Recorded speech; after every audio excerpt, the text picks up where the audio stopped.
Consumers equilibrium मतलब उपभोक्ता संतुलन।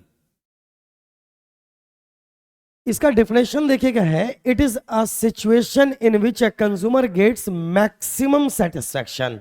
Point to be noted, it is a situation in which a consumer gets maximum satisfaction out of his her limited income and she has no tendency to make any change in his her expenditure।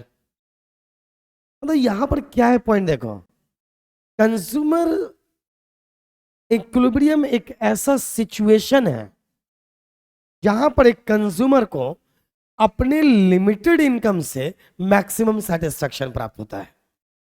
फिर से समझिए, consumers equilibrium एक ऐसा situation है जहां पर एक consumer को अपने लिमिटेड इनकम से मैक्सिमम सेटिस्फैक्शन प्राप्त होता है। ऐसे सिचुएशन को कंज्यूमर्स इक्विलिब्रियम कहते हैं। क्लियर?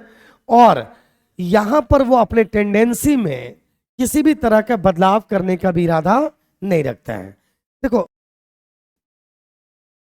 जिस सिचुएशन में आपको, देखिए, आपका पास जितना इनकम है, जो आपकी राशि है, उससे आप मैक्सिमम सेटिस्फैक्शन जब ले लेते हो, एक ऐसा सिचुएशन जहां पर आपको मैक्सिमम सेटिस्फैक्शन मिल जाए, उसी सिचुएशन को हम कंज्यूमर्स इक्विलिब्रियम कहते हैं। हिंदी में देखो, यह एक ऐसी स्थिति है जिसमें उपभोक्ता को अपनी सीमित आय से, उपभोक्ता को अपनी सीमित आय से अधिकतम संतुष्टि मिलती है, ज्यादा से ज्यादा संतुष्टि मिलती है, और उसे अपने व्ययों में कोई भी बदलाव करने की प्रवृत्ति नहीं होती है। तो मेरे ख्याल से अगर कंज्यूमर्स इक्विलिब्रियम पूछा जाए तो आप बता सकते हो, एक ऐसा सिचुएशन जहां पर एक कंज्यूमर को अपने लिमिटेड इनकम से मैक्सिमम सेटिस्फैक्शन मिल जाए। अब आइए, इसके कुछ एजम्पशंस हैं, इसको भी थोड़ा सा क्लियर कर लेते हैं। एजम्पशंस क्या है? देखिए, price of goods are constant, वस्तुओं की कीमतें स्थिर होती है। मतलब ये वाला जो कंसेप्ट है ना, कंज्यूमर्स इक्विलिब्रियम, वो तभी क्लियर हो पाएगा जब ये कुछ आप एजम्पशंस ले लेंगे। मतलब आपकी कुछ परिकल्पनाएं होंगी, क्या क्या, कि वस्तुओं की कीमतें स्थिर रहेंगी, consumers income is also constant, उपभोक्ता की आय भी स्थिर रहेगी। मतलब देखो, कंज्यूमर्स इक्विलिब्रियम का कंसेप्ट ये खराब हो जाएगा, मान लीजिए या तो आपका कि इनकम बढ़ जाए या प्राइस चेंज हो जाए। अगर कंज्यूमर का इनकम ही बढ़ जाएगा तो फिर कंज्यूमर इक्विलिब्रियम कंसेप्ट क्लियर ही नहीं हो पाएगा। अदर थिंग को बराबर रखते हुए चीजें कंज्यूमर इक्विलिब्रियम को चेक करना है, तो हमें क्या क्या मानकर चलना है? आपको सीधा लिखना है कि इसमें निम्नलिखित assumptions ले जाएंगे। पहला, the following assumptions are prices of goods are constant and consumers income is also constant। हमें यह मानकर चलना है कि गुड्स का प्राइस कांस्टेंट है और कंज्यूमर का इनकम भी कांस्टेंट है। तीसरा, consumers knows the price of all things, consumer सारे चीज के प्राइस को अच्छी तरह से जानता है, उसको पूरा ज्ञान है।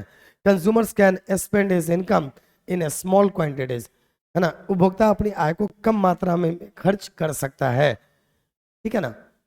पांचवा, consumer is rational and so maximises satisfaction from the purchase of two goods, consumer उपभोक्ता ना तर्क संगत काम करता है, मतलब इतना अक्लमंद है, उसे पता है कौन से गुड्स में ज्यादा सेटिस्फैक्शन और कौन से गुड्स में कम सेटिस्फैक्शन है। फिर आइए, consumer is fully aware of the indifference map, उपभोक्ता उदासीनता मानचित्र बताया था, इंडिफरेंस कर्व के बारे में भी भली बात उसको पता है। कुल मिलाकर मैं आपको बताऊं, अगर ये बात ध्यान से देखें तो कंज्यूमर्स इक्विलिब्रियम क्या है? एक ऐसा सिचुएशन जहां पर एक कंज्यूमर अपने लिमिटेड इनकम से मैक्सिमम सेटिस्फैक्शन प्राप्त कर लेता है, उसी स्थिति को, उसी सिचुएशन को कंज्यूमर्स इक्विलिब्रियम कहते हैं। और वहां पर वो अपने खर्च में किसी भी प्रकार के बदलाव के भी इरादा नहीं रखता है। ये कंज्यूमर्स इक्विलिब्रियम तभी लागू होगा जब ये कुछ एजम्पशंस होंगे, वस्तुओं की कीमतें स्थिर है, मतलब गुड्स का जो प्राइस है वो स्थिर है, कंज्यूमर का इनकम भी क्या है, उतना ही है जितना पहले था। कंज्यूमर सारी चीजों, सभी प्राइसेस के बारे में जानता है, वो रैशनल है। मतलब हमें कंज्यूमर को अक्लमंद समझना है, वस्तुओं की कीमतों में बदलाव नहीं होने देना है, और साथ में कंज्यूमर के इनकम में भी बदलाव नहीं होगा। तभी कंज्यूमर्स इक्विलिब्रियम का कंसेप्ट हमारा क्लियर हो पाएगा। ये हमारे कुछ एजम्पशंस होंगे। मुझे लगता है कि इस बात को आपने समझ लिया होगा।